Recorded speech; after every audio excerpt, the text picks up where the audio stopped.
Oh. Yep. Yeah.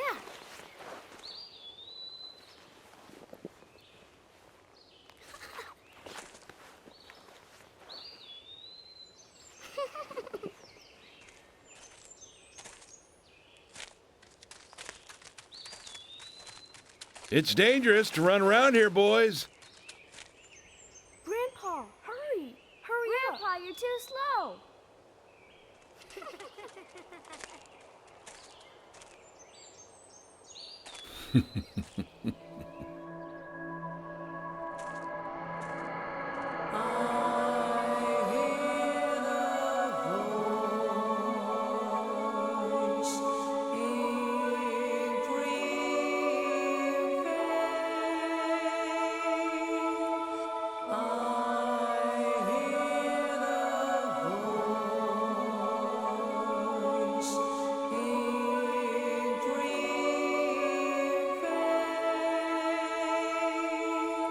Night and day, misty rain, hide and seek,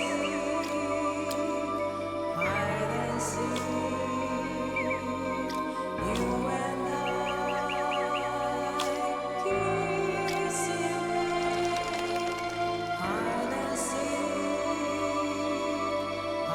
and seek.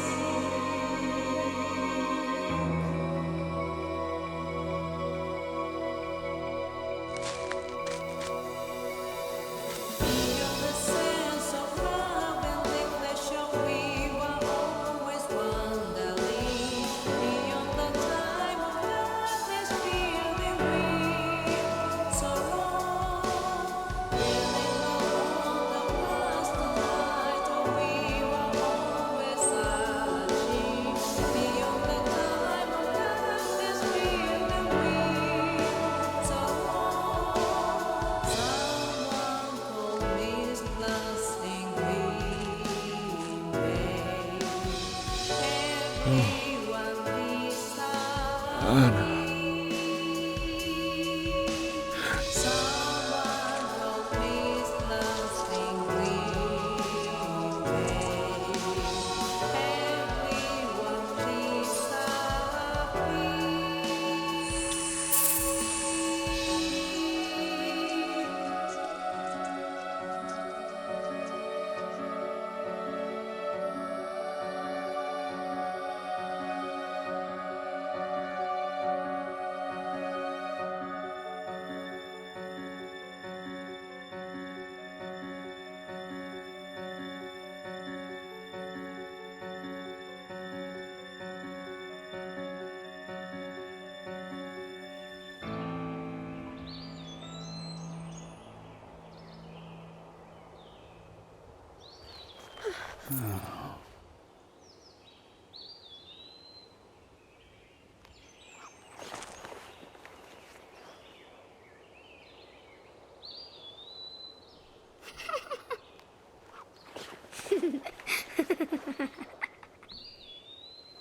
Yeah.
I want to hear another story.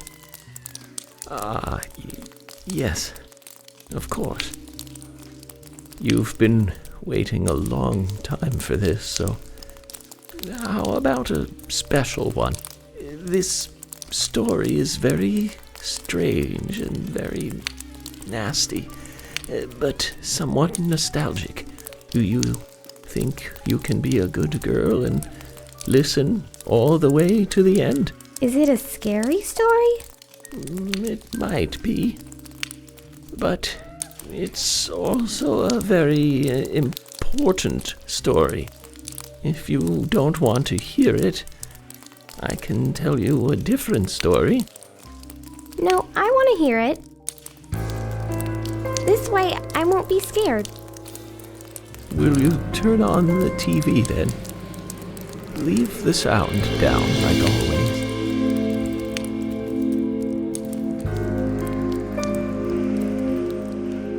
Now, listen.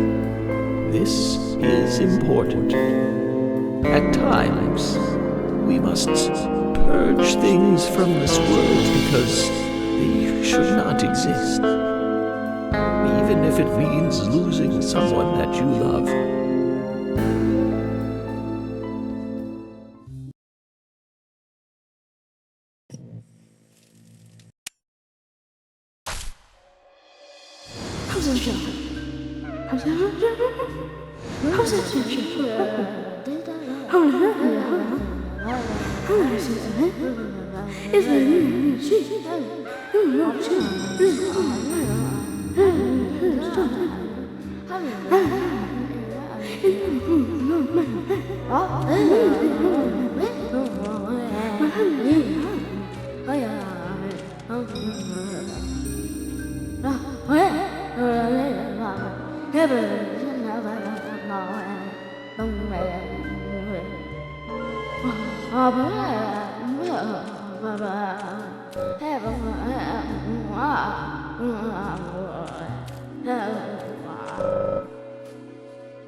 Sorry to keep you waiting. It will start soon. It's about time to get started.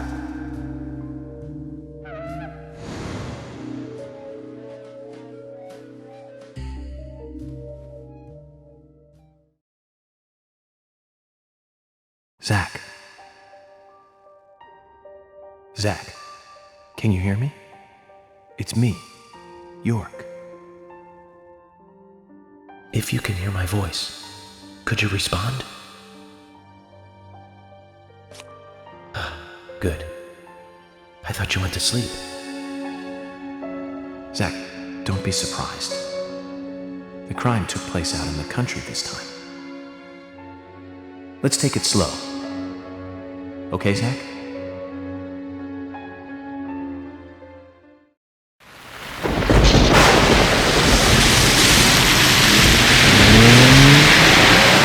Sure, that's one way of looking at it, but it's totally wrong.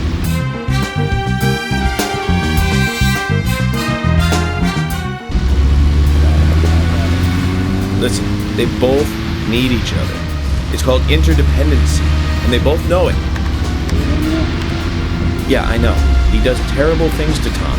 Nasty, even sadistic things. But that's fine, as long as that's what Tom wants. Think about it. His actions. He's always asking for it. It's his partner's job to fulfill that need, and Jerry knows that. Proof? Well, in the Tom and Jerry show, they live with each other. Hello? Hello?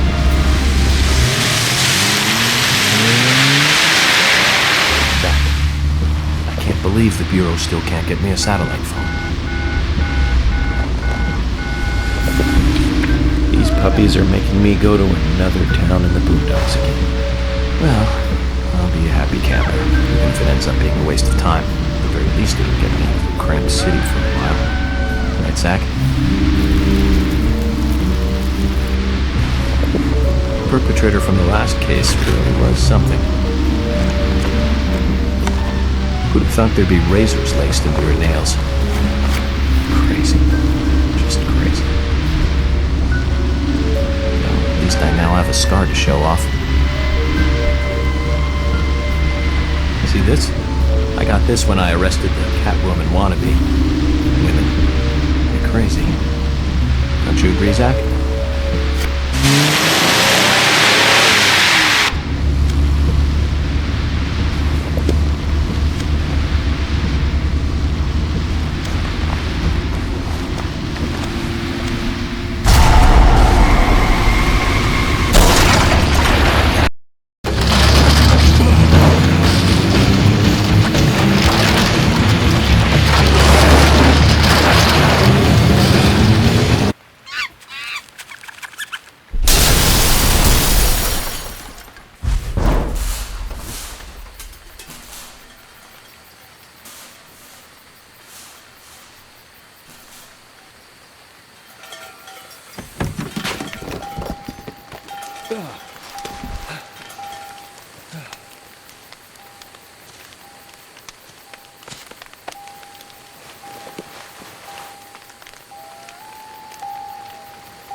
Zach, there goes the civilized world.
Looks like we're being welcomed. Zach, I'll let you handle the meet and greet.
Huh?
through a lot of crazy situations, but that one takes the cake. It's the first time I've been attacked so directly. Zach, can you give me a logical explanation about what that was? Never mind, don't answer. Life is fun because of the mysteries. Right, Zach?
Yes.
Amazing.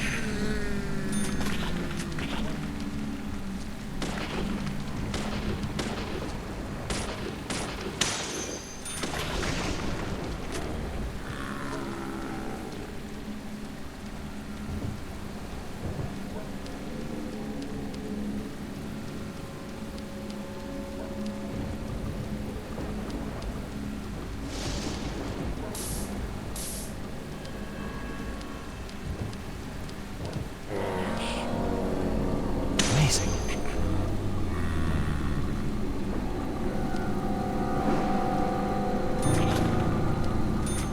Yes.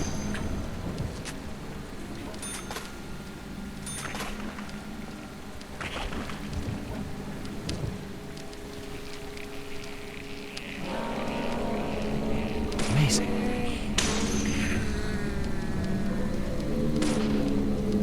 Amazing.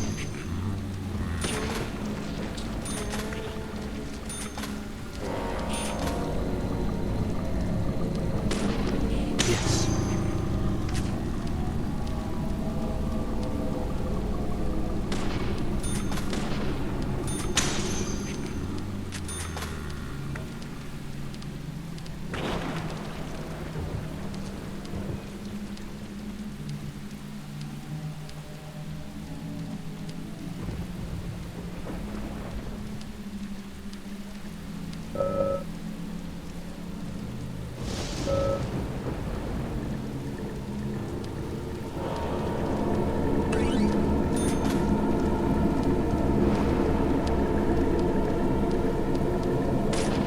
Nice shot.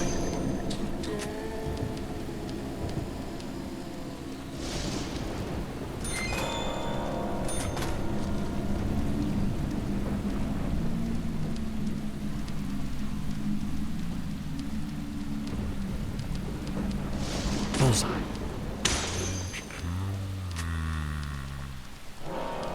Bullseye.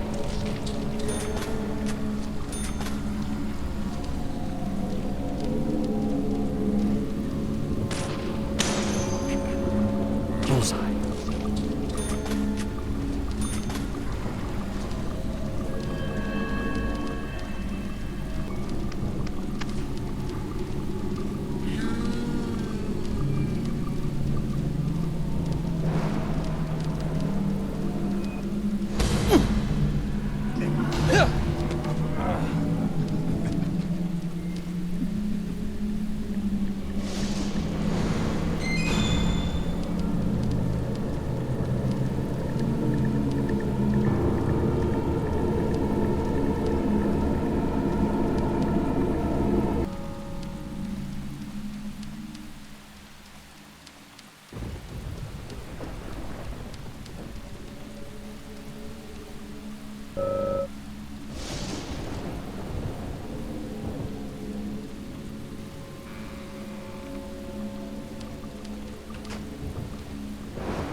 There's definitely something in this town.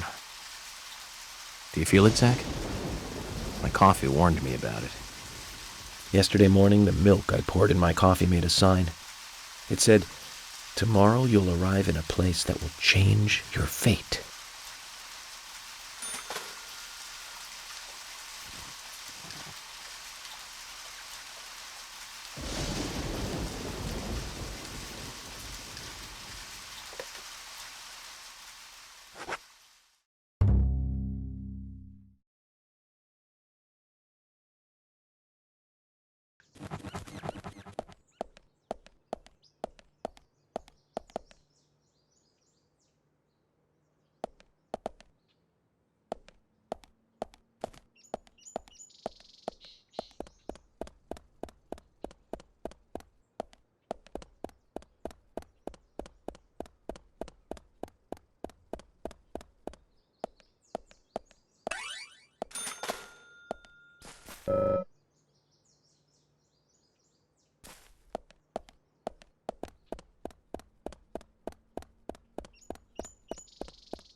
Now you were very late.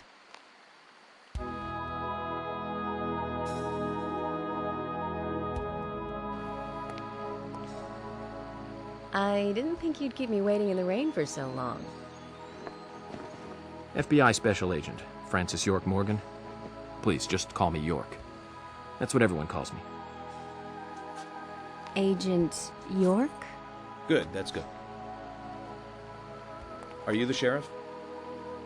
No, I'm Deputy Sheriff Emily Wyatt. George, he's the sheriff. He went looking for you, actually. He should be back soon. I see. If you don't mind me asking, did you walk all the way here? My car broke down, that's all.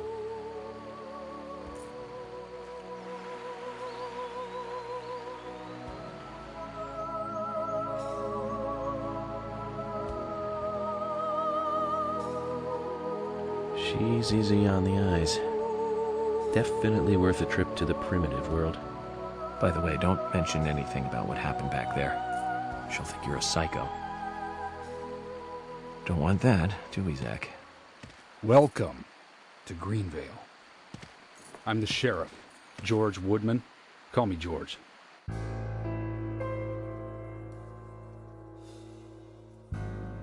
FBI Special Agent Francis York Morgan. Please, just call me York. That's what everyone calls me.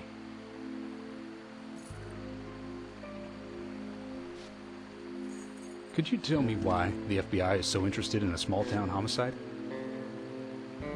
Let's just say it's a personal interest in killers of young women. I'm always looking for new sample cases to help me with my profiling. Both our superiors have cleared this with each other. You can remain in command. You don't have a problem with this, do you? No. No problem. Just want to set things straight. Our small town has its share of problems.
previously during the investigation.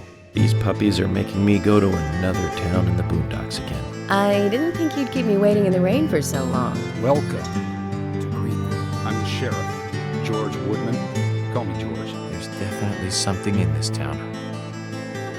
Do you feel it, Zach? My coffee warned me about it.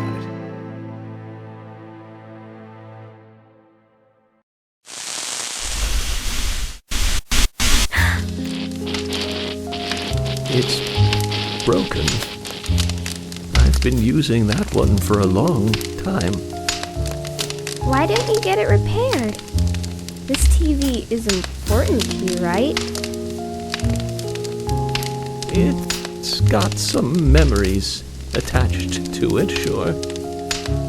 I used to watch movies on this thing with your grandma all the time. Grandma liked movies? Of course she did.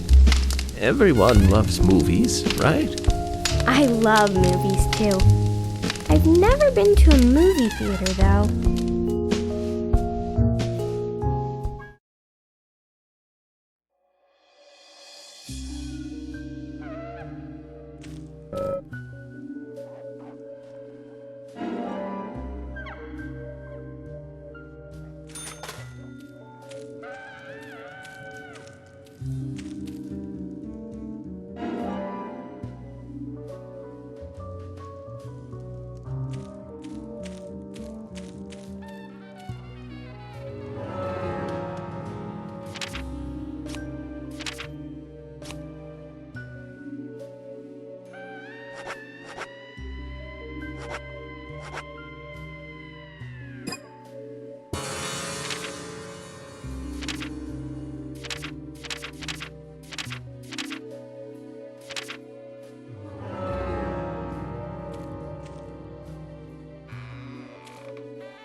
York!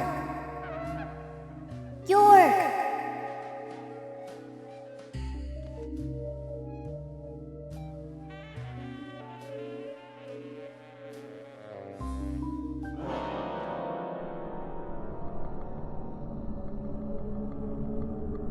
Don't breathe.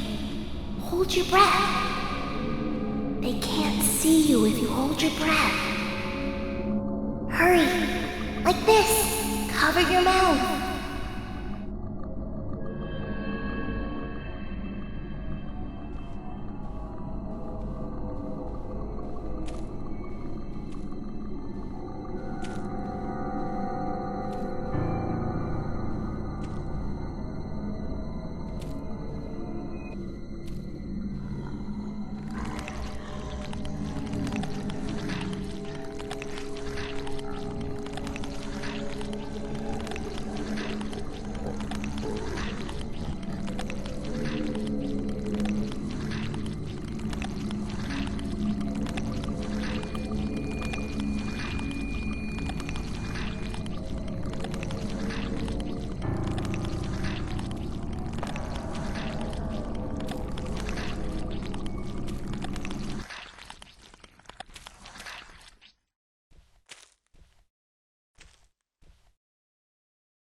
Who are you?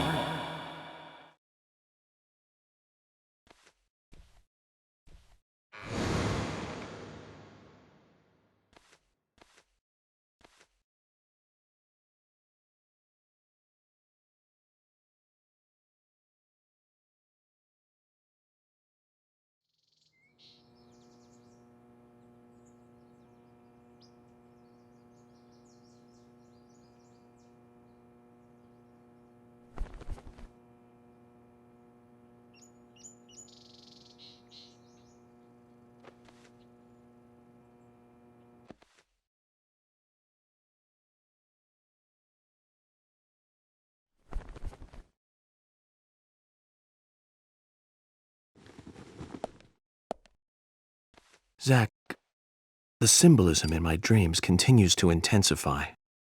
A forest of red trees, a carpet with red leaves, a strange doll, and twin angels. But that child is what bothers me the most. I swear I've seen him before. I just can't remember where. Well, it'll probably come back to me eventually. For now, we need coffee. Let's head to the cafeteria, Zach. I hope they have some real coffee. I really need some coffee. Then we can head to the sheriff's office. There's a proper procedure for everything, right, Zach?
Let's head to the cafeteria, Zach.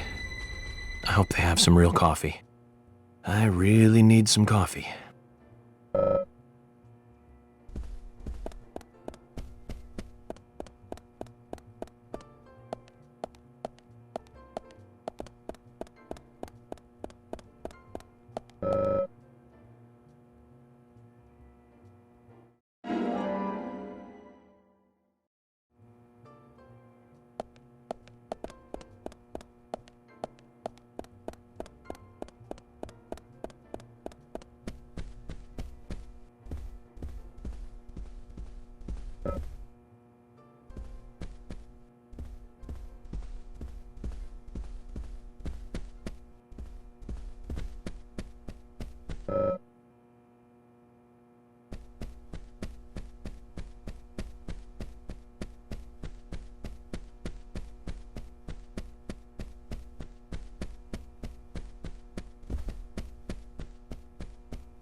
Good morning, Mr. Morgan. Your breakfast is ready for you.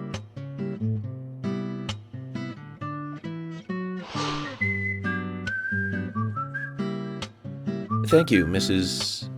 Polly Oxford. Just Polly is fine. Well then. Thank you, Polly. I'm starving.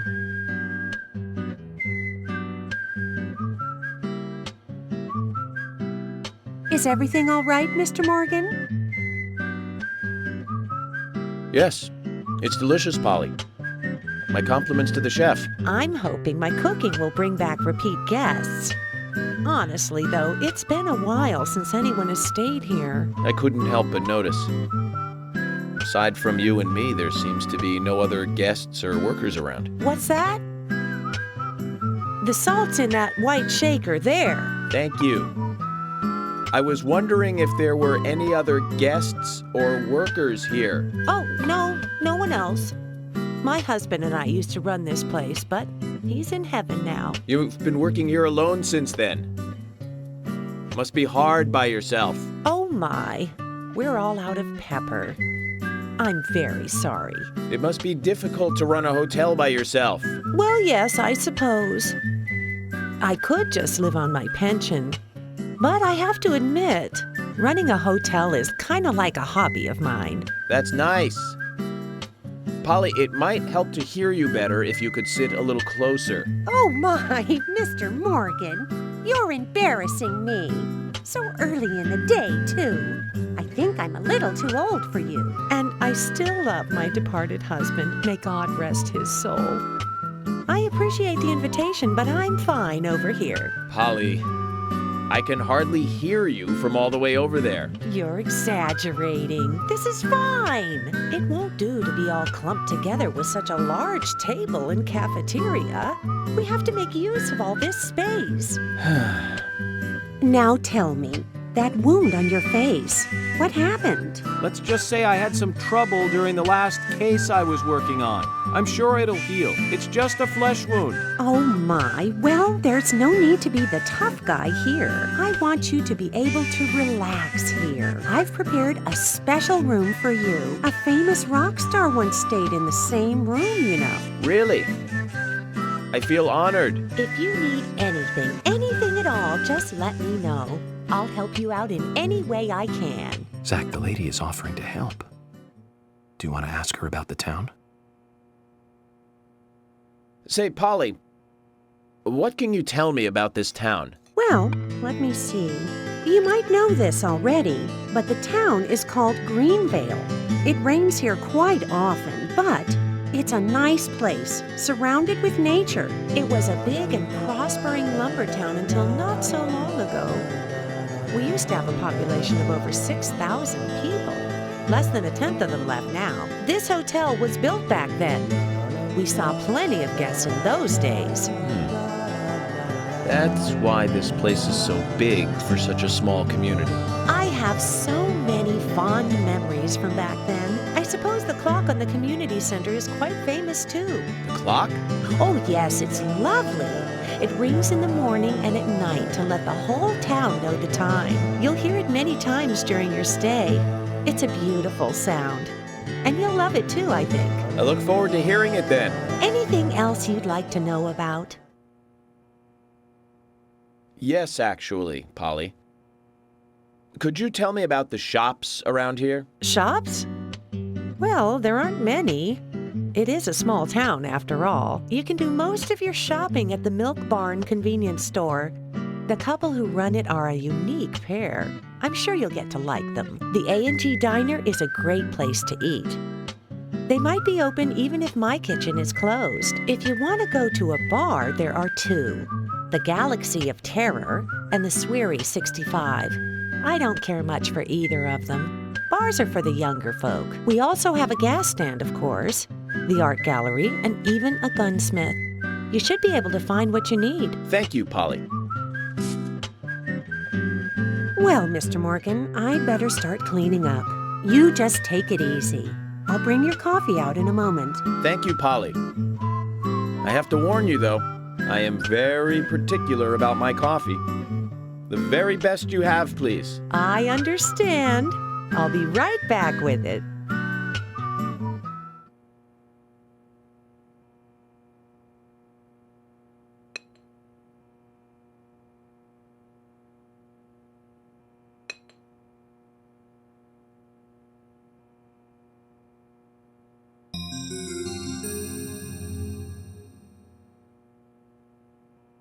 Did you see that, Zach? Clear as a crisp spring morning. F.K. in the coffee. I knew I could count on it. Never fails. Now then, let's get going.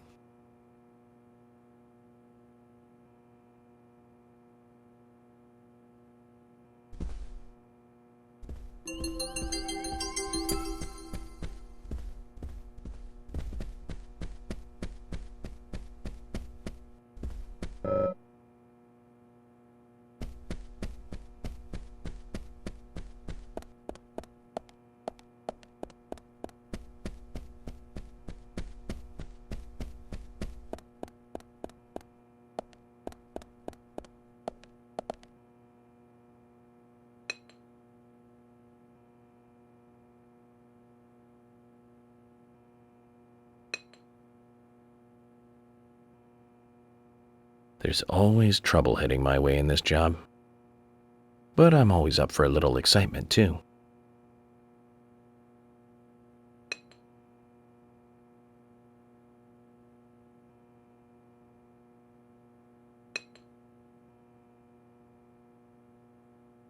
There's no theme park in this town, though.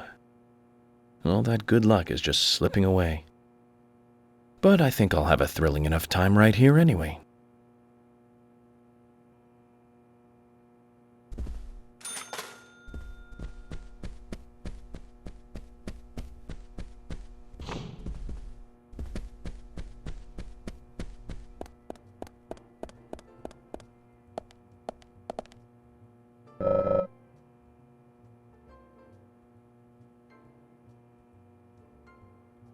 Oh, hi.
A police car.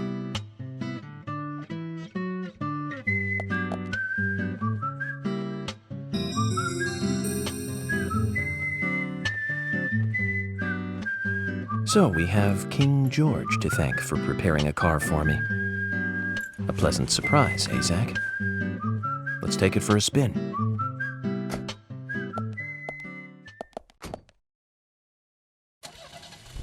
I have to tell you, Zach, this place simply amazes me. The keys were left on the front hood, and nobody stole the car. Values. This town has what the country needs. Values. Let's head over to the sheriff's department.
Zach, is there something here that you want to check out? We're supposed to go through Anna Graham's file at the sheriff's office, but if you want to act on a hunch, then I'm with you.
So, Zach, about those bonus features in DVDs nowadays. You know, the ones from the 80s have almost no bonus material. Even if they do, it's a trailer and the visual quality is pretty bad. Well, that visual quality is a good reminder of those days. So many new audio and visual appliances were coming out back then. Do you remember the first video deck we bought? We bought it to record one of the Star Wars movies on TV. And remember when that video store opened, we spent hours there, just trying to find a good movie to rent. There weren't that many to choose from back then. I remember renting some really bad ones after reading those back cover taglines. Hey, remember? Attack of the Killer Tomatoes, filmed in 1978. Zach, we'll finish our chat later. Let's take a walk around here.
That's one fine building for such a small town.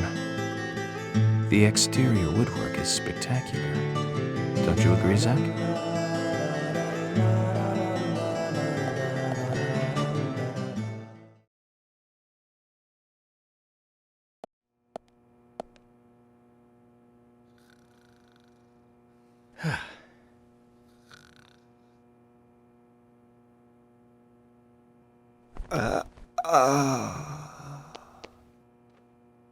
Pleasure to meet you, Agent Morgan.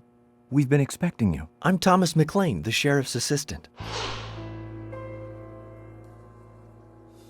FBI Special Agent Francis York Morgan. Please just call me York. It's what everyone else calls me. Very well then, Agent York. I believe I owe you a thank you for retrieving my belongings from my car. Thanks. Oh, no, just doing my job. I want to help do everything I can to help the investigation. I just can't believe Anna was murdered. She was such a bright and lovely girl. Did you know her well? Well, no, not really. But it's a very small town. I'm sorry. It's just that this is the first really big case I've ever seen. I understand. Just try to relax. Can I have a look at Anna's file now? Yes, of course. The sheriff told me to let you through to the meeting room, but I've lost the key to the cabinet where the files are. Why don't you take a look around while I go look for it? Okay. Let me know when things are ready. Zach, Thomas appears to be the kind and sensitive type, totally at odds with the monarch. Almost a good setting for a cartoon.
Zach, there's a name written on this dumbbell. Arnold.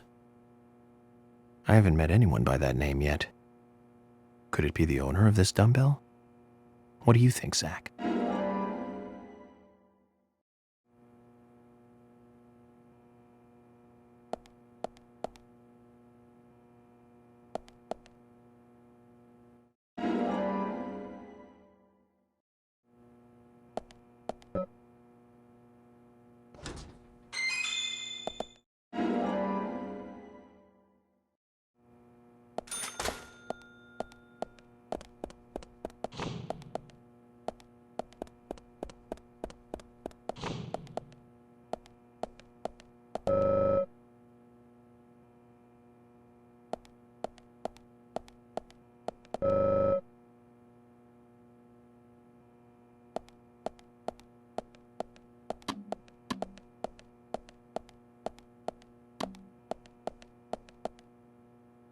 A raincoat? Doesn't look like it's been used much, even though it rains here pretty often.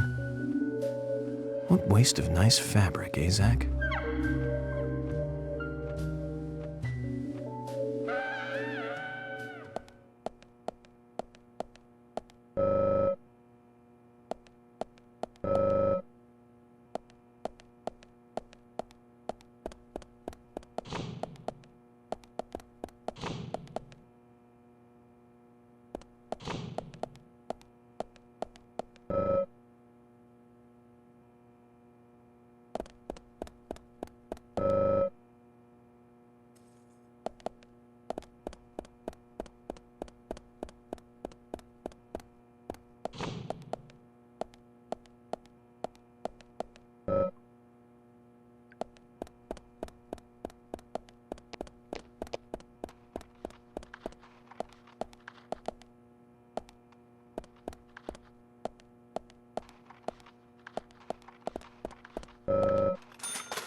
You found the key. I hope so.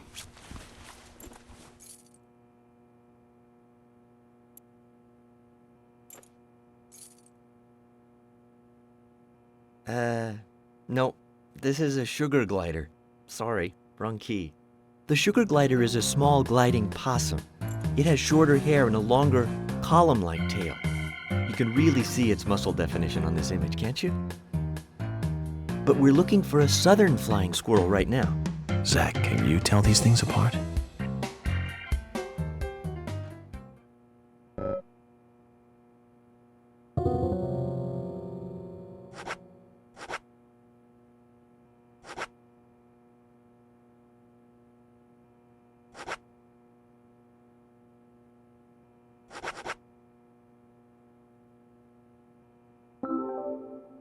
You found the key.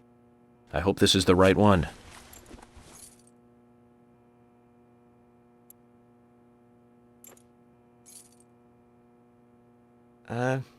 You found a Siberian chipmunk this time, have you? Sorry, wrong key. A Siberian chipmunk? This species lives in northern Japan on the island of Hokkaido. They're actually quite a popular pet. So it isn't even a squirrel. But we're looking for a southern flying squirrel right now.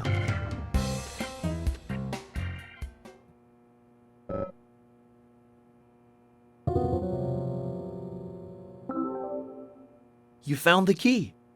Is this the one you were looking for?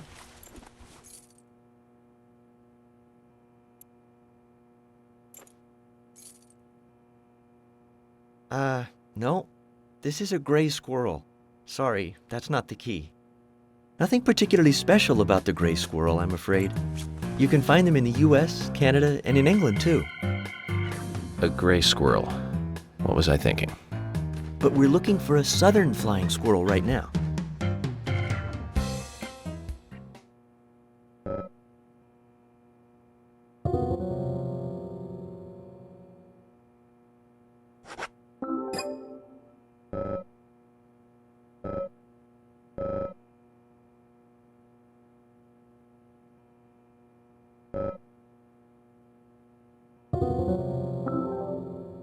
You found the key. That's the right one?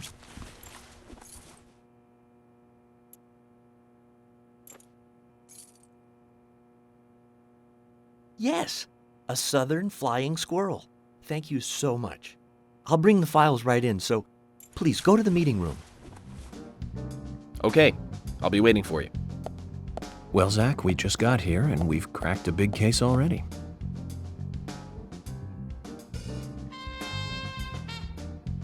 The victim's name was Anna Graham. Age 18, she just recently graduated from high school this year. Her dream was to move out to the city and become a model. But for the time being, she was working in the A&G diner here in town. She lived with her mother, Sally. Anna's father died in an accident in the lumber mill when she was a child. Her mother is unemployed and lives on the insurance money from her husband's accident. After all, it's a small town with a low cost of living. Financially, they seem to get by fine, and they led normal lives. A normal life is exactly what a curious teenager doesn't want. It's all starting to make sense, Zach.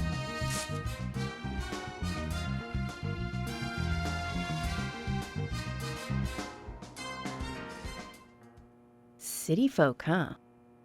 No, I take that back.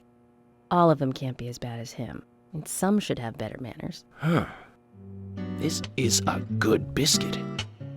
I've never tasted a biscuit this delicious. Where in town can I get these?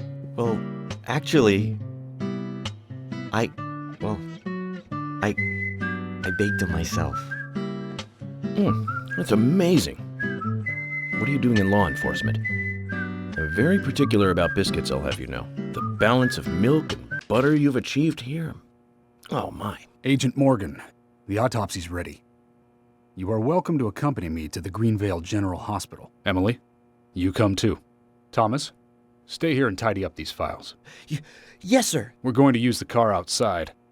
Let's get going. You might think this is just a small-town police investigation, but our inspections are thorough and solid. I'm hoping you won't slow us down.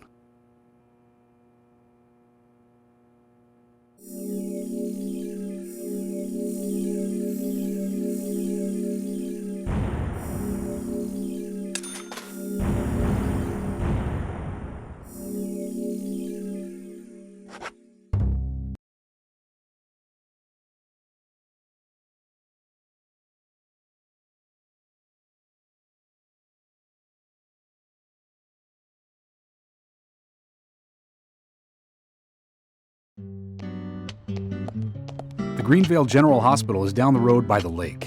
It's too far to walk. Come on. If I'm riding get in a the car, George, I prefer to be the driver. Can you provide a car for me? What are you talking about? You don't even know how to get there. Which is another good reason for me to drive, George. I need to learn my way around town. Oh, man. Very well. Then I'll ride with you. I want to keep an eye on you. Fair enough. Just one thing, Agent Morgan. Your involvement in this case is limited. That means you don't have to learn your way around town. George, we'd better get moving. The hospital closes at 2100.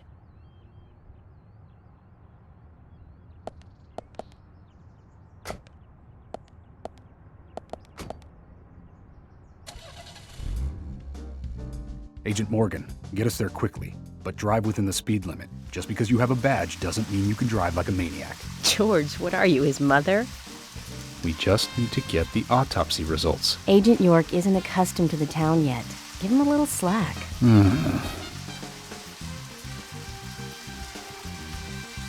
Well then, Agent York, let's get going. Sure, sounds good.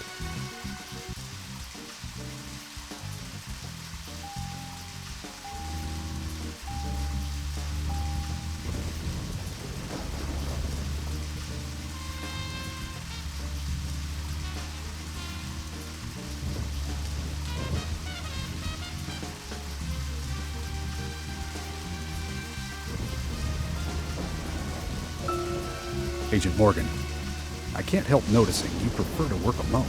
Most of the time, yes. Don't you get lonely, flying all over the country alone? I must say I've never felt lonely. Are you married? Unfortunately, relationships and I are fleeting strangers. I don't get on very well with women, you might be surprised to hear. That's because you're young. You notice things like that at my age. You have to treat women carefully, like a thin crystal wine glass. If you don't, they can cut scars on your face, just like yours, right? George, is this an interrogation? I see you're a seasoned professional. But let's not talk.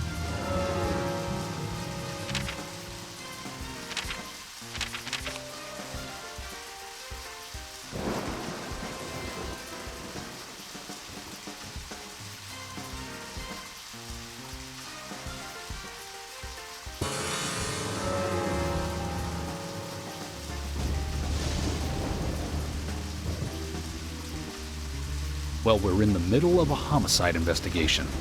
Keep your mind on the matter at hand. He's right, Agent York. You still don't know your way around. Concentrate on driving us to the hospital.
That's a pretty big hospital. I guess they wanted to be ready for town-wide food poisoning? No, it's another leftover from the town's prosperous slumber days. Hard to imagine now, though, isn't it? My mother always talked about how energetic this town used to be. Almost like a gold rush, she used to say. Impressive. But the hotter the fever, the faster it cools. And so now there's hardly anyone left to use this place. It pains me to watch my hometown lose so many citizens. Beyond your understanding, I'm sure. Yes, I'm sorry to say that it is. Indeed. That's why this case is our problem. There really isn't any need for you to get too involved.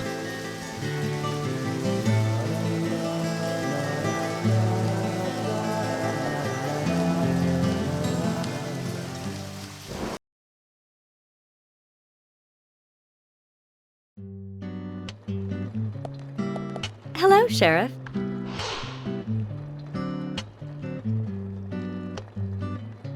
Hi there, Fiona. We're here to see Usha. Do you know where he is? I think Dr. Johnson is in the computer room. A computer room? In a hospital? Nice to meet you, Mr. FBI agent. The computer room is where our employees share a computer. Very nice to meet you, too. I'm FBI Special Agent Francis York Morgan. But how did you know I was FBI? Easy. None of the police in this town wear cologne. Besides, that scar on your face is the biggest rumor in town. Rumors get exaggerated as they spread, even in the countryside. What's that you're reading, if I may ask? You haven't heard of this yet? It's a recent bestseller mystery. It's set in the U.S., a small traditional North American town close to the Canadian border. A peaceful, traditional place. However, that peaceful town is shattered by a terrible crime. The murder of a local girl. And that incident causes grief and sadness to everyone in town. But everyone feels the seditious, heinous evil still lurking, alive. Yes, much like the situation right now here in Greenvale. Fiona, don't say that. Sorry, I shouldn't have said that. With Anna dead and all. Don't worry. Books are written to entertain, and it's good you're enjoying it. What we're faced with here is a terrible crime committed in a real world. Much different from that of a novel. So there's no need to apologize. Thank you, Agent York.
we couldn't find him. Fiona needs to check her information. No, I don't think so. Does the doctor like playing games by any chance? What do you mean? There's a message on the computer, and a card key already set in place. The king passes the rook and meets the bishop. The knight takes a pawn along for the queen. What does that all mean? It's a simple puzzle. Zach, let's take him up on his challenge. You can do this, right?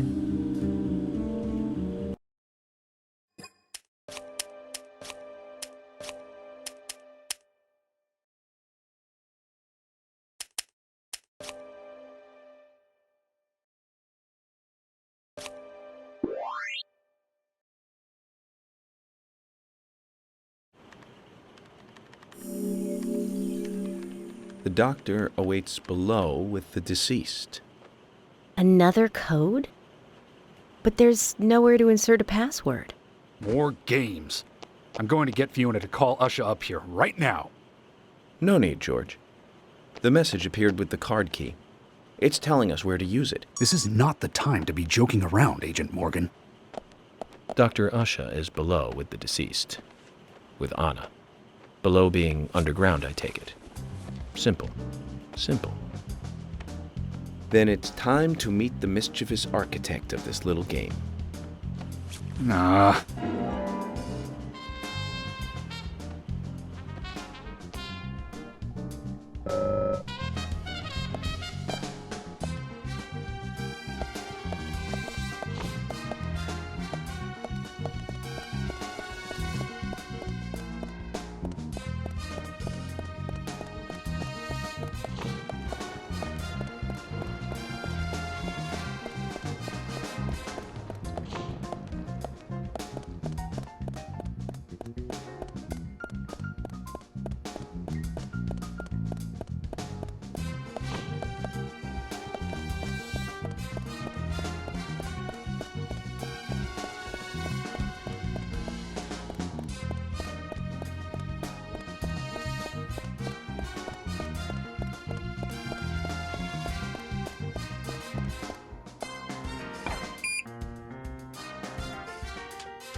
Usha, sorry to keep you waiting.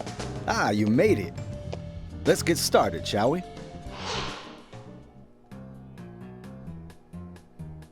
This is Agent Morgan from the FBI.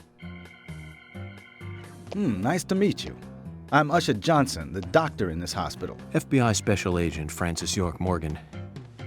Please call me York. Everyone calls me that. Very well, Agent York. Are you a forensic practitioner? Let's just say I've dealt with corpses before. That battle of wits, by the way. Did you create that yourself? Mm-hmm. I just wanted to see if our FBI agent could handle the task. I see. Well, it was pretty fun. Oh, I'm glad you liked it. We don't have much time. We need those autopsy results.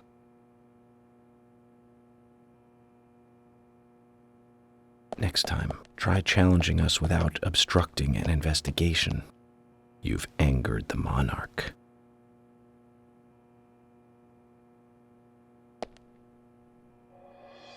From the onset of rigor mortis, the stiffening of the muscles, the time of death is estimated to be between 20 and 2200 hours. That's still quite early for such a crime to take. Note that there are 2 exterior wounds, pressure marks around the neck, and a long cut running from chest to abdomen. Blood marks on her right hand tell us she was gripping something round in her right hand. Her skull is also fractured, but that is unrelated to the cause of death. It probably happened to her after she was killed. Now, I first thought death by suffocation, due to the marks on her neck. But after further investigation, I now have a different conclusion. The direct cause of death was loss of blood from the wound.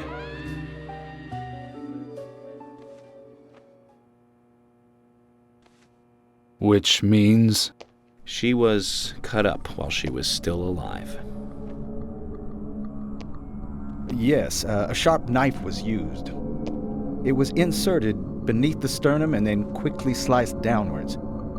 The excessive loss of blood from her internal organs is what actually killed her. Her nails are clean, and with no skin cells from the attacker. She also doesn't appear to have been bound nor badly beaten. She was apparently killed without resistance. The most tragic thing, however, was that she was unable to speak her story to anyone who could hear her cries.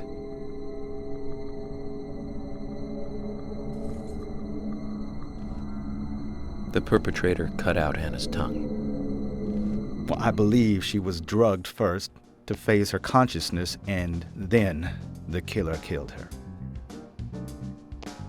Now, the killer most likely has a deep, traumatized past concerning women. He probably cannot converse with them normally. Cutting out the tongue suggests a very lonely individual.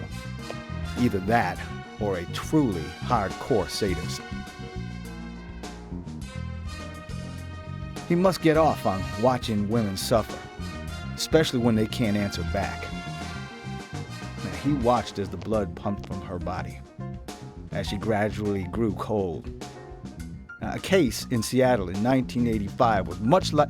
Usha, please, limit your report to your findings as a doctor. Criminal profiling is my job. You're wrong, also. Anna died fully, deeply, painfully aware of what was happening to her. But, Tell me, what time did it stop raining on the night Anna was killed? Just before I went to bed, right after the movie on TV ended, so around 1 a.m. What movie was it? An American Werewolf in London. Directed by John Landis, 1981. So the rain stopped, accompanied by the ending song, Blue Moon. George, would you mind if I examined Anna myself? What more do you hope to find? I'm sure I mentioned that I have a personal interest in cases like these.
From her lack of resistance, I'd say that Anna's injuries happened very quickly. Unable to speak, she was then left to cry herself to death. Zach, it's all starting to come together. The perpetrator stayed with her for at least 2 hours until it stopped raining. At the estimated time of her death, it was still raining, but you can still see tear marks on her cheeks.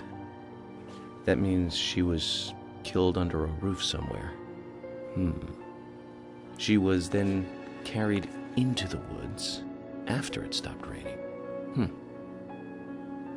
There's one other thing. Her tongue was removed with a very blunt knife. In fact, it's more likely it was simply chopped off. Asha, are you a passionate man? Well, not particularly, but I am man enough should the moment call for it. George, how about you? I'm very passionate, yes. Especially when it comes to women. But I don't see what that has to do with anything. George, the perpetrator, is just like you. He's passionate about women. He's a passionate kisser. This was a kiss of death. The perpetrator bit off Anna's tongue. We'll never get a dental print from a wound like this. But this is still a big lead.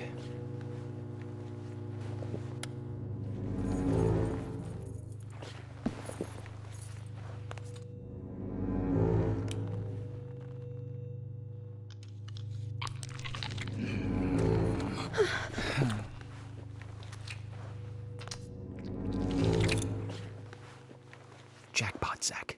A shame, but our old-time all-American sightseeing tour just came to an end. This case is now under the jurisdiction of the FBI. I'm assuming command.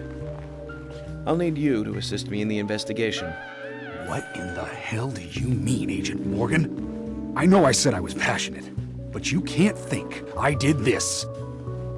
That's not why I'm assuming command, George. You're a suspect just as much as every other passionate man on Earth. Let me show you something.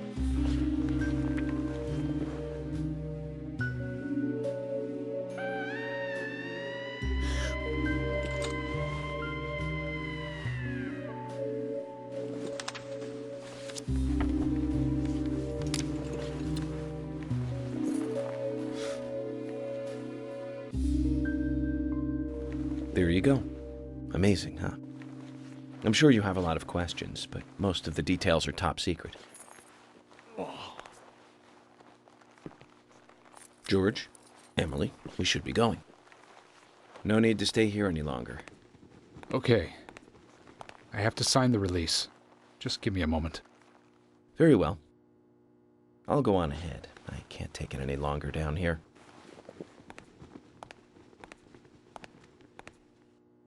Bishop takes queen. His rook takes your queen. Then your knight takes rook. And checkmate. Huh?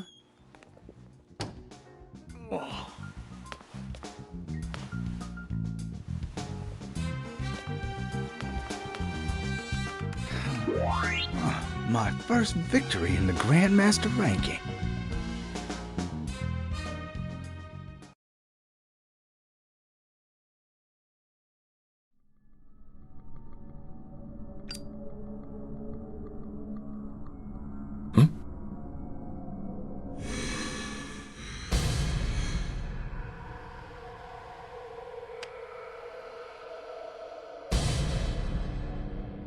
Zach, they're here.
Amazing. Yes.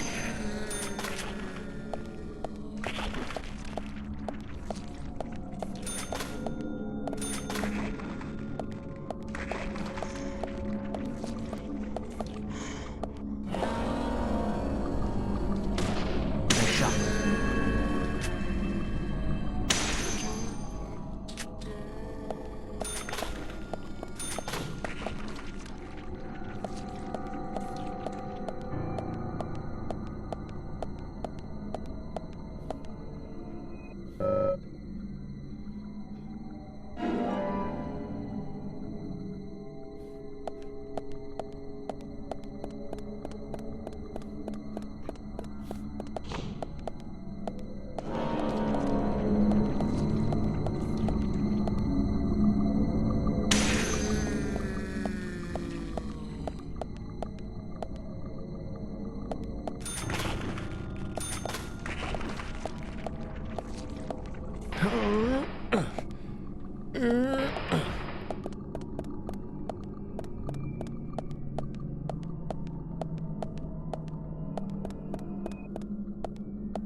Great.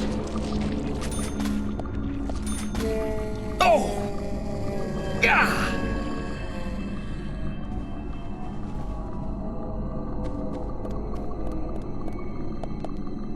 Yes.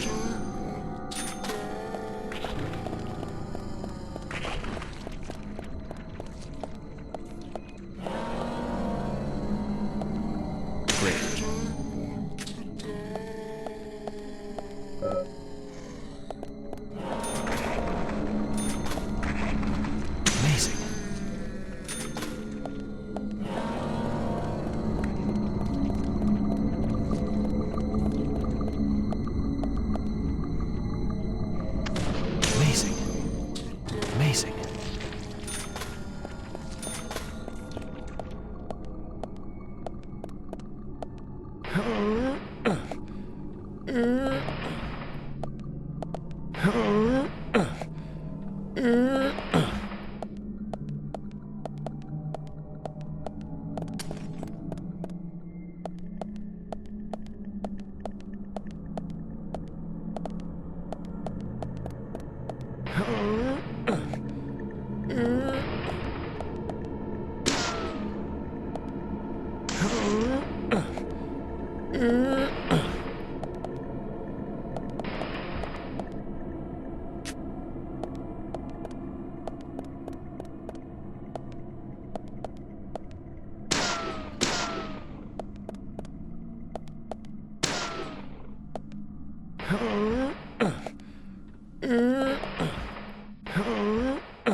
Here! Over here!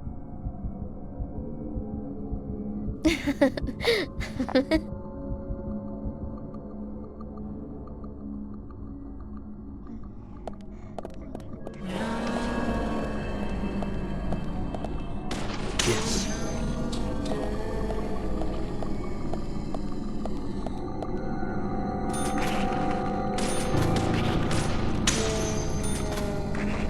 Yes.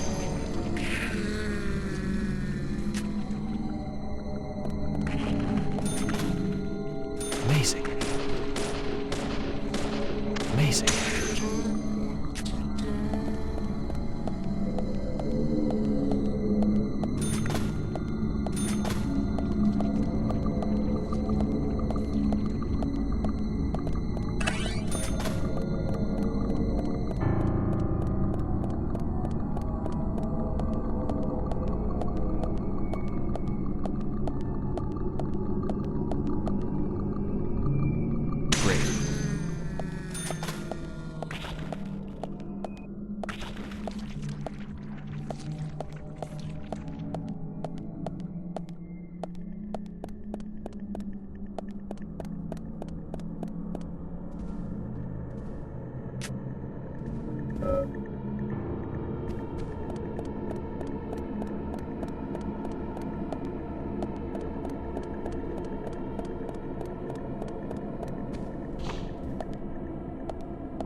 Huh?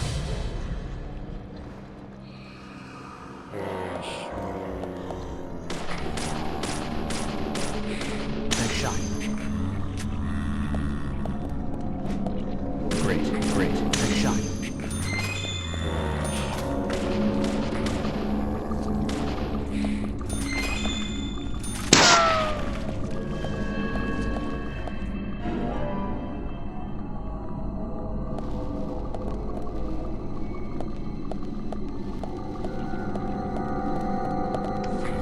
Nice shot.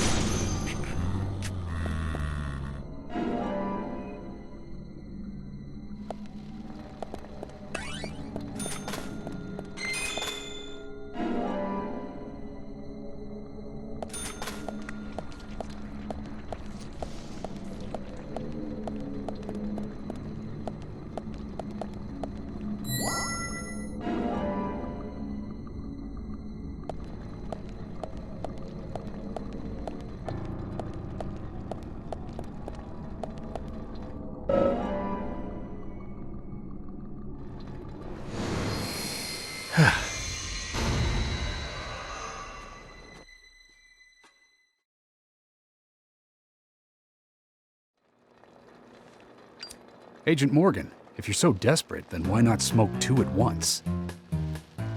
It...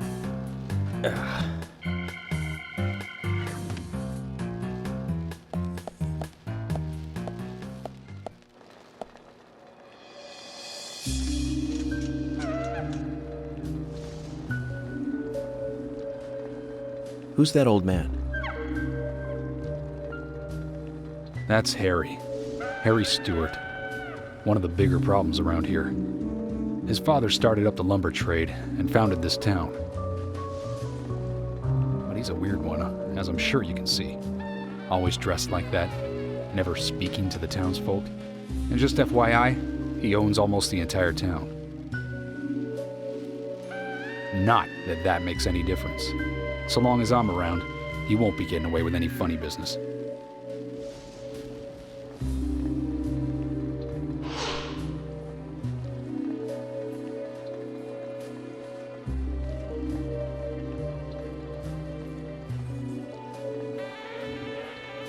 Mr. Francis York Morgan, haste won't lead you to what you seek. Keep your eyes focused on your footing as we speak. So says Mr. Stewart. Nice to meet you, too. How did you know my name?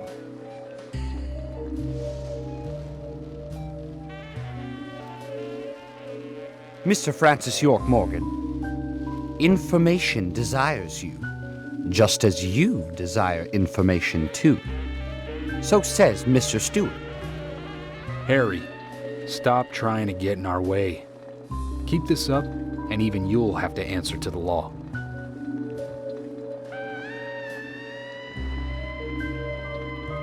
Mr. Francis York Morgan, with each rain our town goes mad. To our disdain, unpreventable.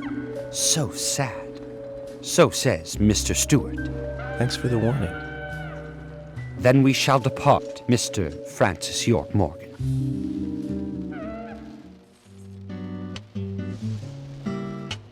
That's how he always is. Always spouting that nonsense. Don't give it any thought. It's all gibberish. Emily here. Uh-huh. Oh. Okay, thank you, Thomas. Agent York, we've contacted the first witnesses to the crime scene. You can interview them where they found the dead body. Excellent. I was just about to ask if you could take me there.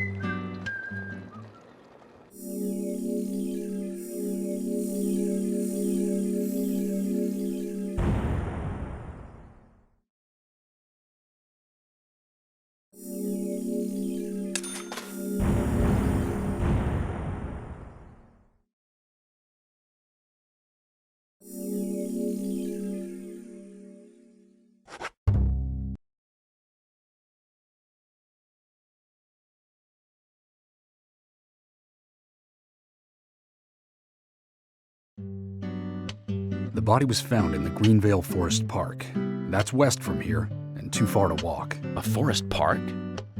It's the pride of the town. It has a beautiful trail leading to a viewing site over Velvet Falls. Oh, that does sound fantastic.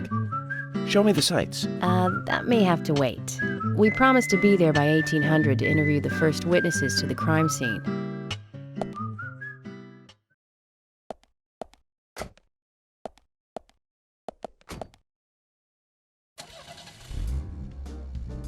Agent Morgan, if I could just give you a friendly warning. Are you really upset about me taking over the case? I have the authority approved by the FBI to assume command. I understand you don't like it, but you will follow my orders. I'm not disputing FBI authority, but this is our town. You won't get far alone, and you gain nothing by antagonizing me. It's part of my personality. I just do things my way. I can take you off the case if you wish. Stop it, you two. We need to solve this case, not bicker among ourselves.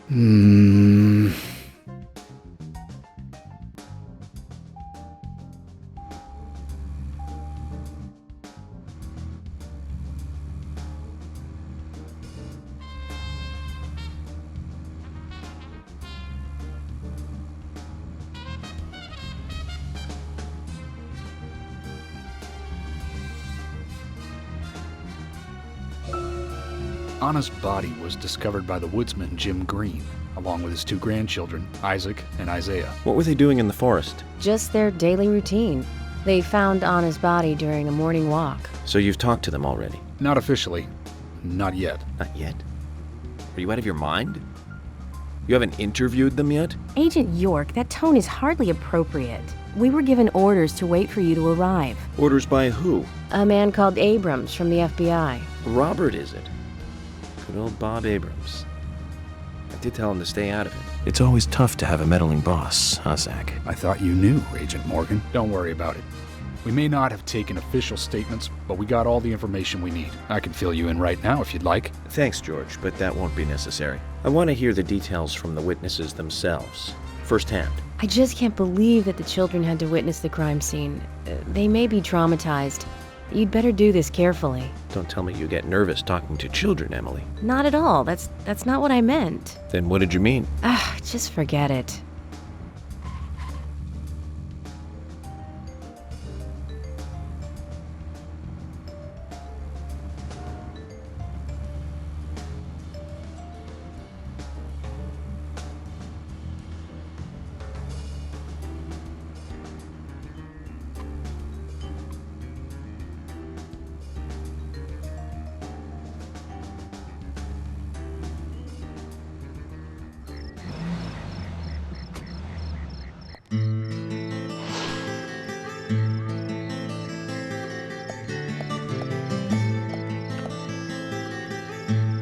Is this government land?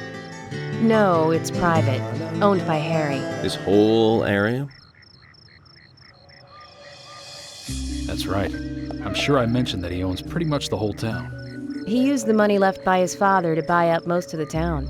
Many town residents live on his land. Zach, did you hear that? This entire park. A rich man's personal playground. These country rich folk are amazing. It all looks very well kept, too.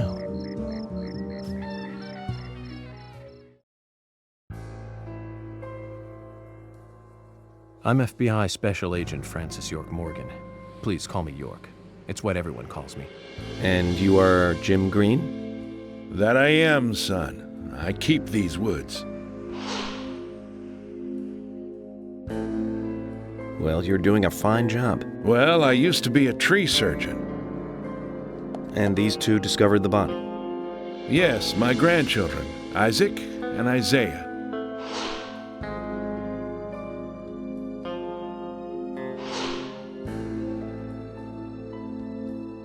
Zach, you see that? Twins. Just like in my dream. We gotta keep an eye on these 2. I'm sorry. Could we talk away from the boys? I want to help your investigation, but I don't want them to hear this. Very well. Emily, please. I'll just take them over there then. Thank you. Hold on. Don't do anything without asking me. These children were the first to witness the crime scene.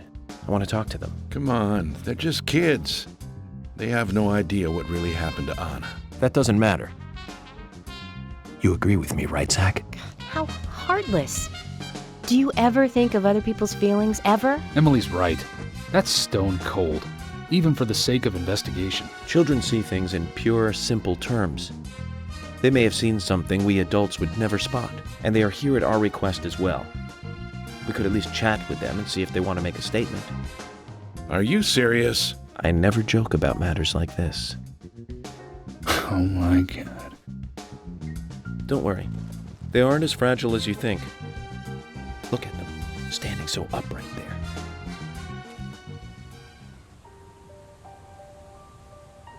Now then, Isaac, Isaiah, tell me, what did you find here? Anna, she was so pretty. She had a red dress on. Her hair was shining. Bright gold hair. There were lots of animals around her. Squirrels, weasels, and a snake. A real snake. We didn't know until then. But we know now. Anna was the fairy of the forest. She was a goddess. She smiled when she saw us. She looked so happy. That's right, Isaac. Isaiah. She was a fairy. A goddess. I'm sure she is playing with those animals even now. Of course she is. Yeah, of course. Most useful information, boys. Well, Emily, you can take them now.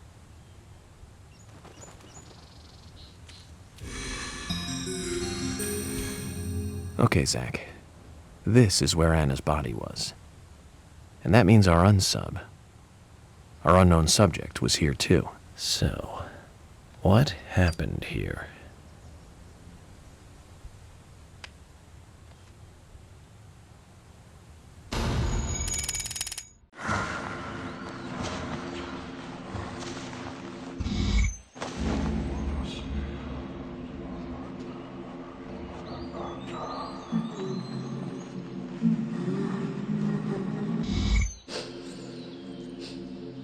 Anna. Ow! Crap! Jeez! I hate this. What?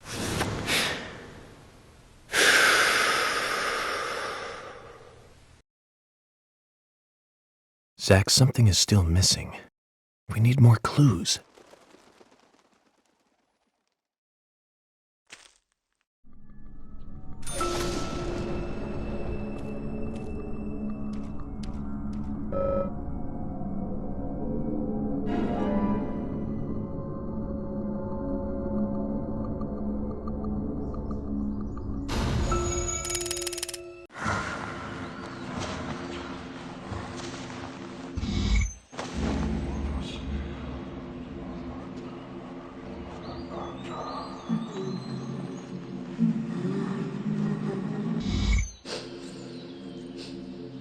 Anna.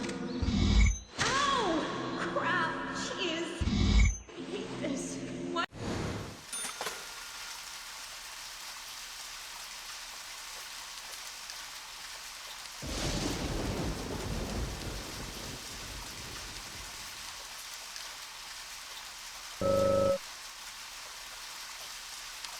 As you requested, we have permission to stay and look around as needed. But what are you planning on doing? To examine the scene, of course. Basic Crime Investigation 101. We might uncover some further evidence. My men have covered this already. I seriously doubt that there is anything else to find. Well, then you and Emily can wait in the car if that's the case. But I'll take my time here.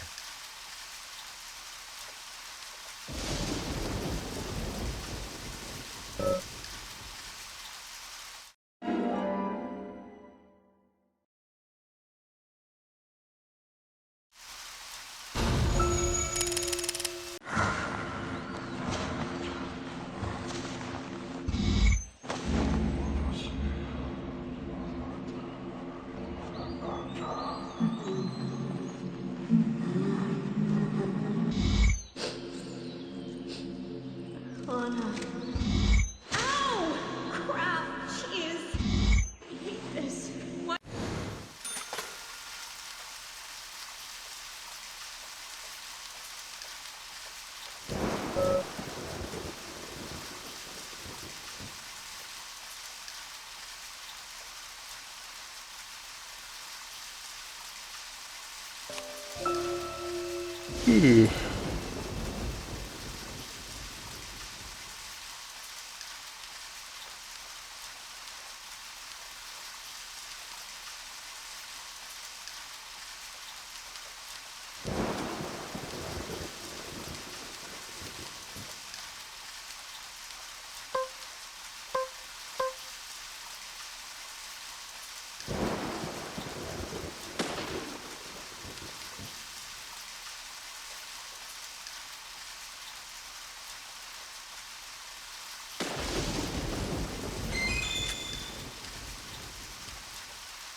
Haven't seen one of these in a long time.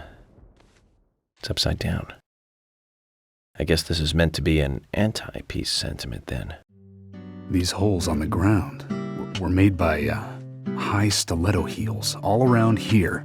And this depression here, Agent Morgan, I see what happened here. He hung her from the tree and put on her shoes. He was really enjoying it. Sicko. And he knelt down. And disgusting. George, you certainly have a vivid imagination. An interesting theory. Don't you think, Zach? What was his name again? That Hollywood producer. That's right. Joel. We really ought to introduce George to him, Zach. Profiling is a little different from writing a screenplay, though. An idea being interesting doesn't make it fact. Let me enlighten you, George. The footprints reveal that one of the heels were missing from the shoes. And they're different from Anna's shoes that we saw at the office. Furthermore, there would be even more disgusting evidence if he did kneel and, well, do as you suggested. If you want proof, go ahead and try it for yourself. He knelt here for a reason other than simple perversion.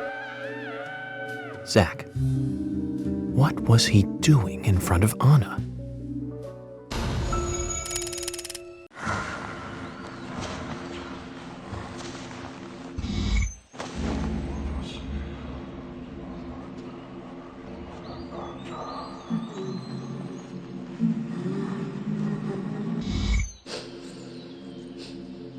Anna.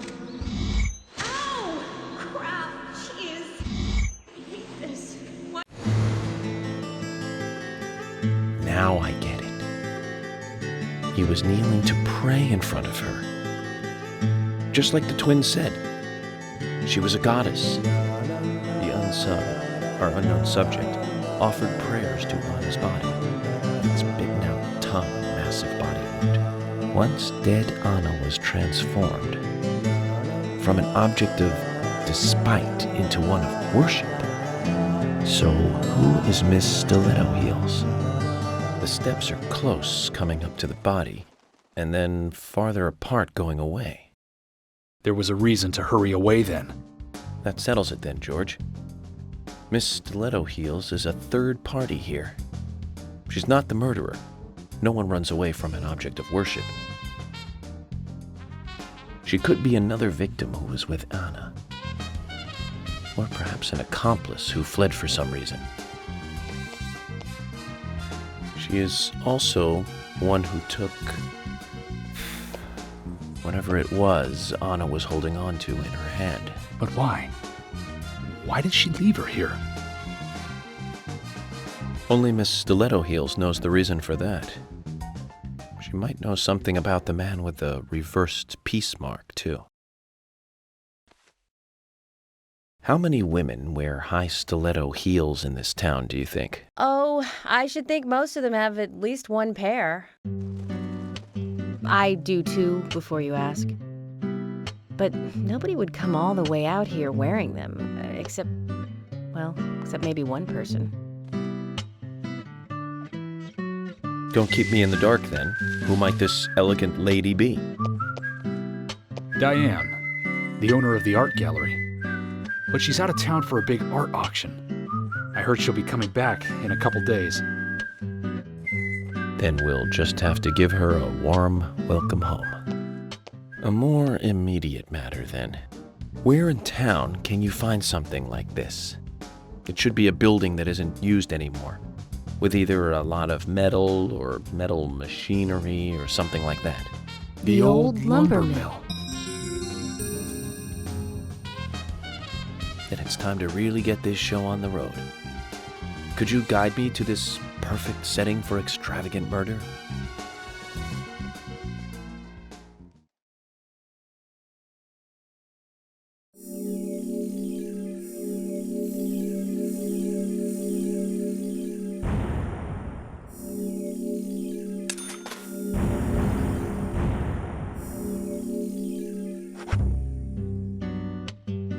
lumber mill is pretty far from here. If that's where she was killed, why would the killer go to all the trouble of carrying her all the way here? I don't know yet.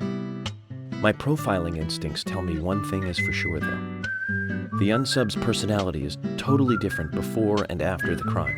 The unsub killed her in a brutal, horrifying way, and then displays powerful adoration after she's dead. Something close to love. That could well be the key to all this. I will say this, though, George.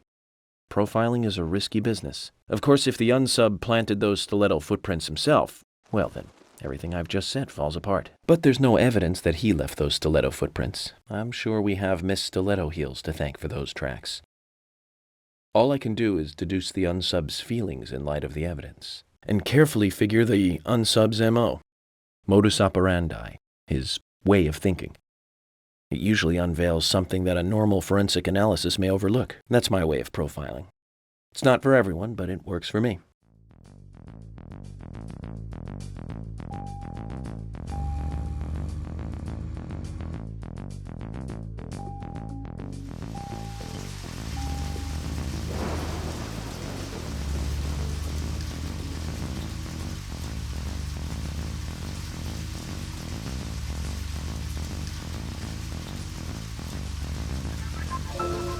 When I first joined the force, this lumber mill was still in full swing. It closed up right when I first moved here. And now it's totally abandoned. I presume so. I've never really been inside, so I don't know for sure, but it sure is run down. Deserted buildings are perfect for criminal hideouts and activities. I keep telling Harry to have the place torn down. Probably a little late for that. After all, it's already been used as the site of Anna's murder. We don't know that for sure yet, Agent Morgan. But that's right, from your point of view. But the perpetrator selected the lumber mill.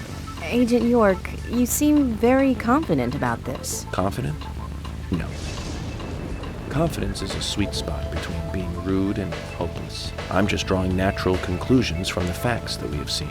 That sounds exactly like being full of confidence, at least to me, and to normal people with common sense. Common sense can be the opposite of fact sometimes. Bear that in mind. Oh, I will, Agent York. Thank you for another pearl of wisdom. Either way, we'll know for sure by simply going to the lumber mill. So keep your pearls of wisdom to yourself, and let's hurry. Well said, George. Can you step on it, Agent York?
Let's go, and find out if your facts can be trusted. You're full of confidence, right?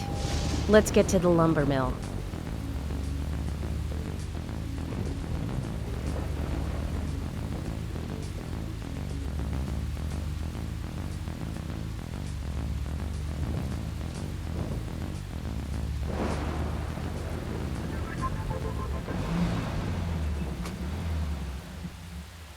I'm going in alone. You two stay here. I can't concentrate on profiling with other people around me. Now hold on a minute. We're investigating this case together. Listen, I can't risk the crime scene being compromised by you two. What are you saying? You're not the only professional law enforcement officer here, Agent Morgan. We know how to secure a crime scene. I'm sorry. That was rude of me. But this is how I operate. Furthermore... Yes? Furthermore, what? To me, the outsider FBI agent, every citizen of this town is a suspect. You two could be in on this whole thing for all I know. I have to keep suspects out of the crime scene. How can you say such a thing? Is he making fun of us? We should have left him behind and come here by ourselves. You're right. I've never been so insulted. I'm sorry, but I'm just doing my job.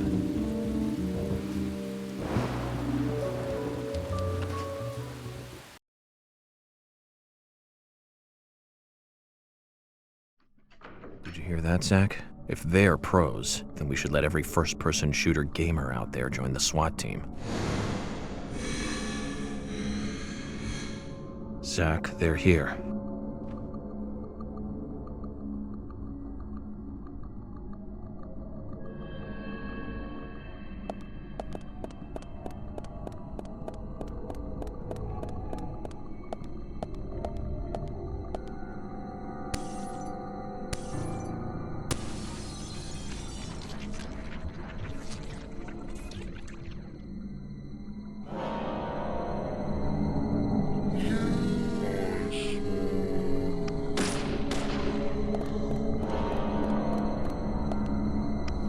Bullseye.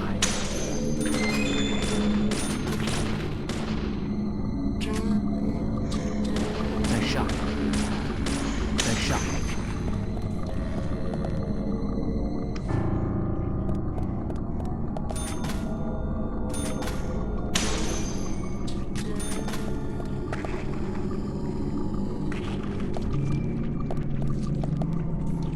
Bullseye.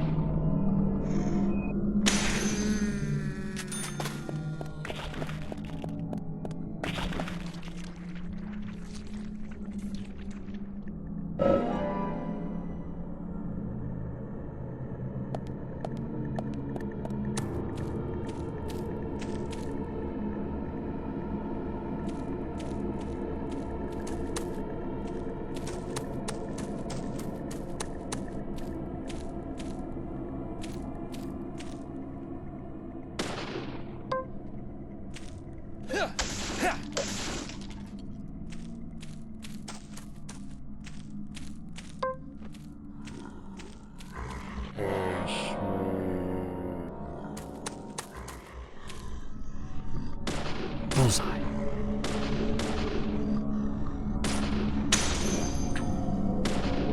Bullseye.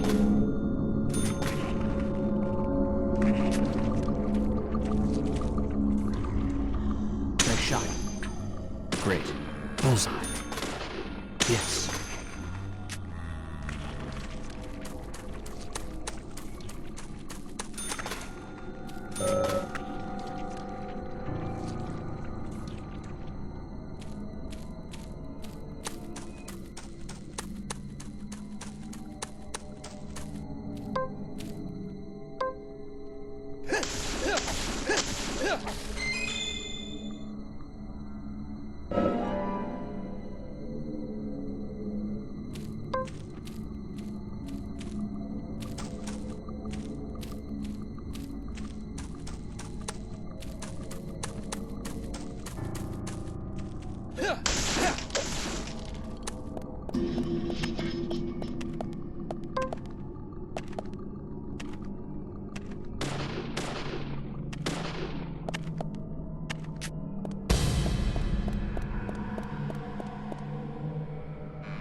Just as I thought, Zach. This is where Anna was killed.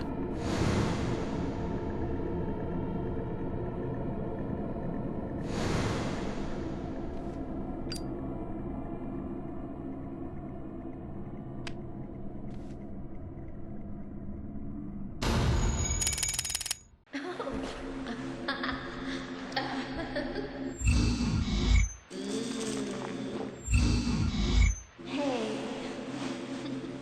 Come here.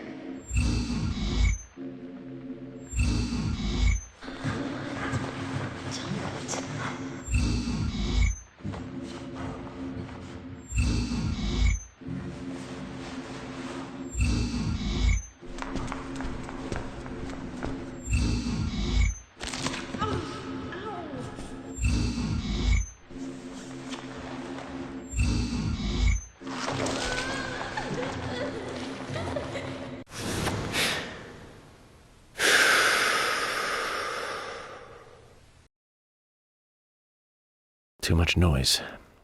We're still missing a vital piece of the puzzle.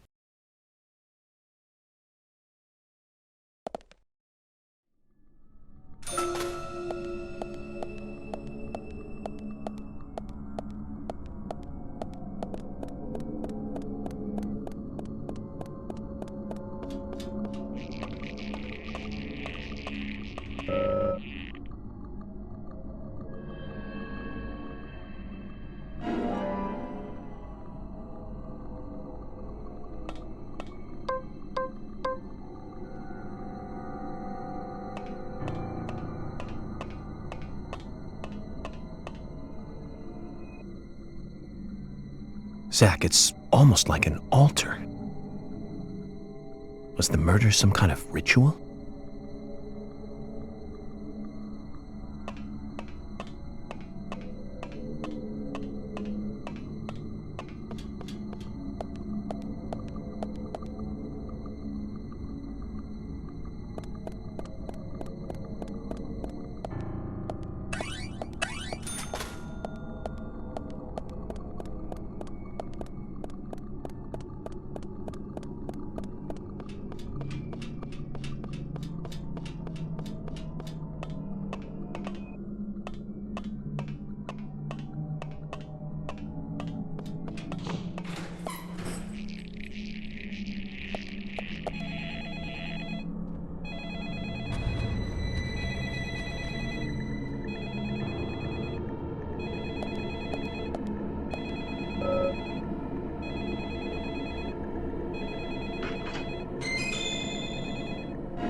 Where are you hiding?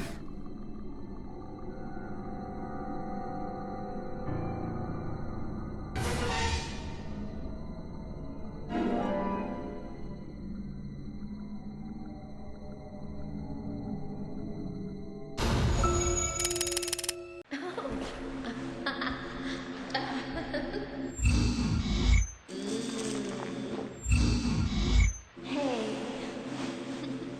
come here.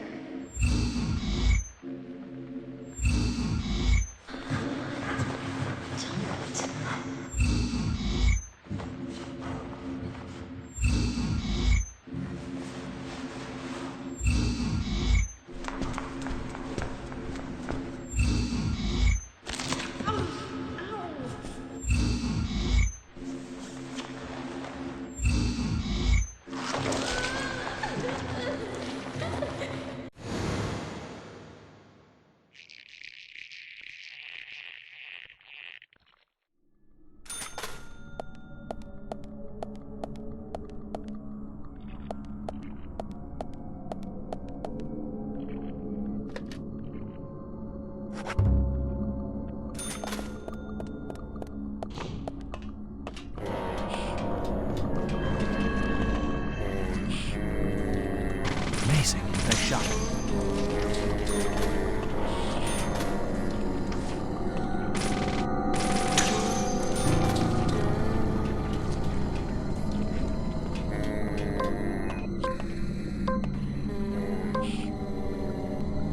Nice shot. Yes. Nice shot.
Bullseye.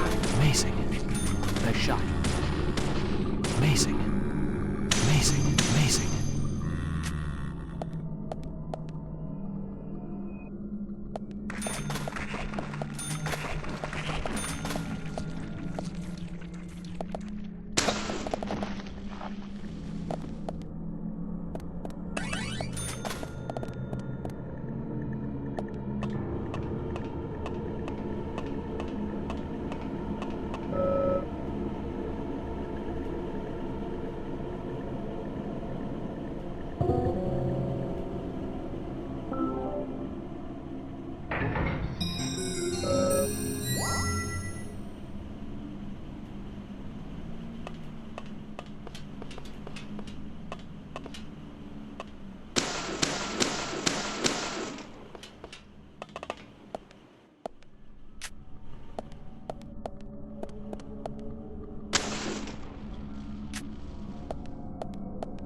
Huh?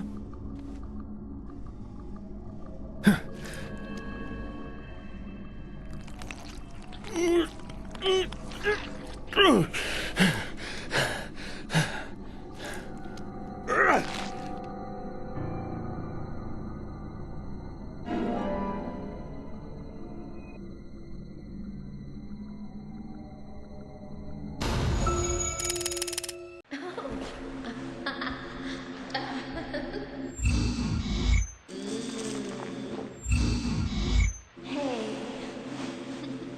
Come here.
Huh?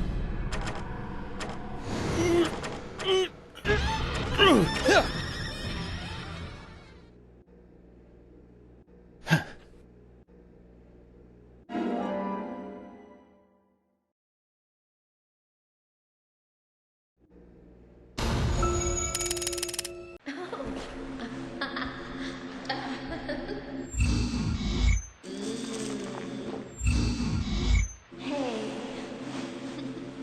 Come here.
Huh?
Kiss. Nice shot.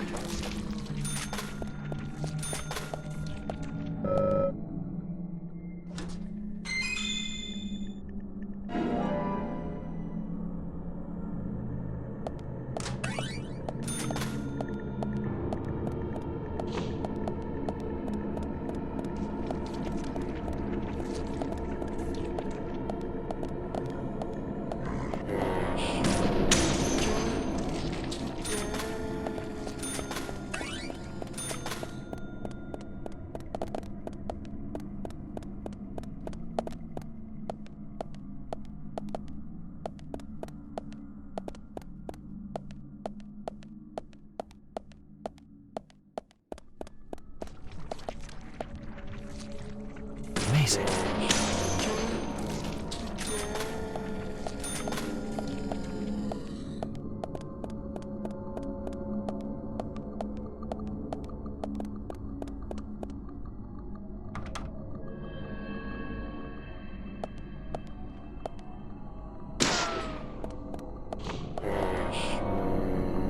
Bullseye. Bullseye. Amazing.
I see you.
Zach, this is a waste of time. Let's go.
Hey.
Come here.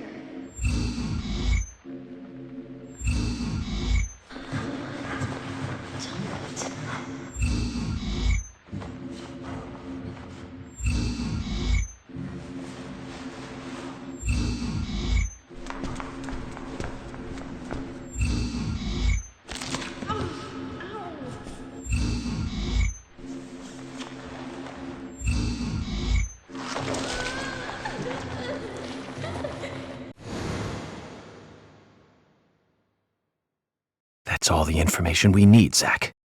Let's go back and show them what we found.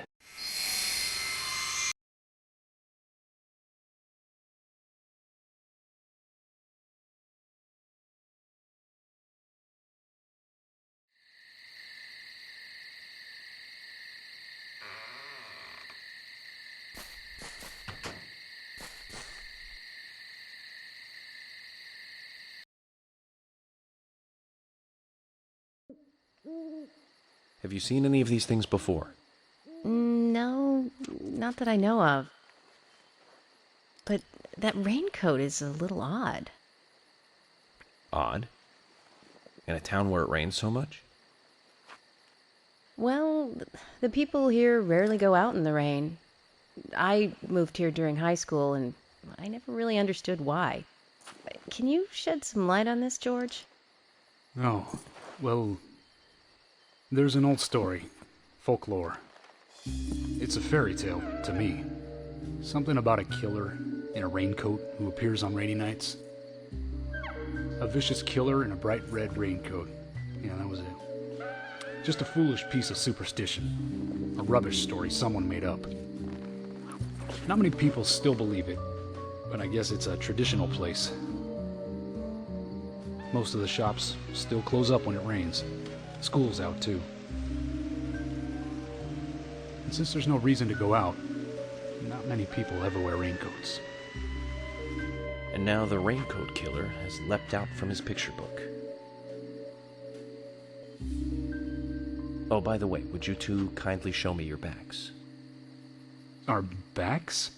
Is this related to the case? The person with the upside-down peace mark in that photo we found.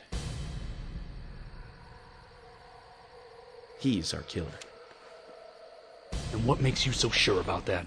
Zach and I saw him kill Anna in the lumber mill. He killed her. Right in there. Oh, one thing. Please don't ask me about Zach.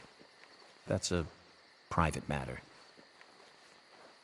Anyway, by showing me your backs, we can clear up most of my concerns about you. Isn't that for the best? You do want to remove yourselves from the suspect list. It will make things a lot easier. This is insane. Your methods are rude, insulting, and out of the question. And Emily is a female officer. Forcing her to show you her back is harassment. I don't care if you are FBI or not. You are out of line.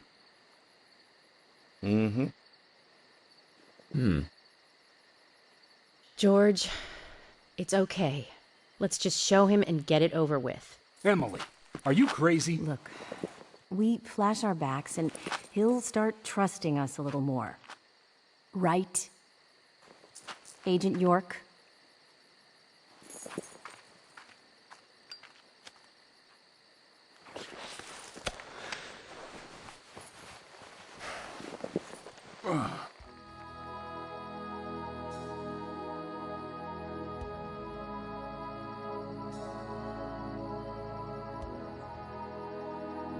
Are you satisfied now? Yes. My apologies. Now you, George. Yeah, okay. I can't refuse it now, can I? But don't expect to get your way all the time, Agent Morgan.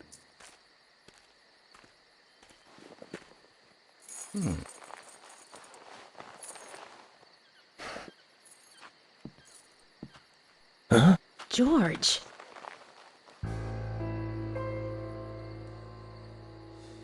What are these scars? Just like your Mr. Zack. Something private. I don't have to tell you about it.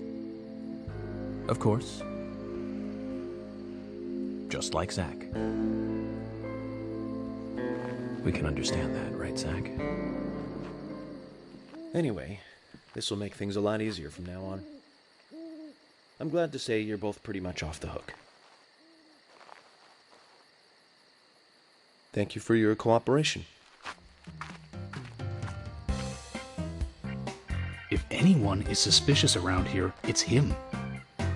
He's the most suspicious. No, I don't think so. But he certainly is the most irritating. We've studied the crime scene. You know what we have to do next, Zack. George, can we arrange to have the townfolk gather in one place? There are some things I want to address with the townfolk. Very well. I'll arrange to have as many as possible gather in the community center tomorrow. Thank you, George.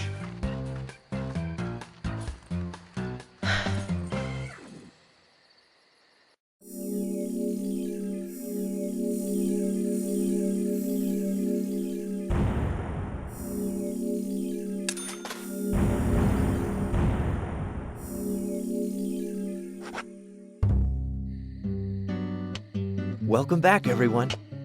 Thomas. Agent Morgan, it's past 2100. Let's meet up again at the community center tomorrow. I haven't been sleeping much since this all started, to be honest. I'm exhausted. I was just about to suggest the same thing. I'll make arrangements for people to gather between 1500 and 1700. I'll try and get as many people as I can to come, so don't be late, okay? Don't be late. I'll be there. The community center's on the south side.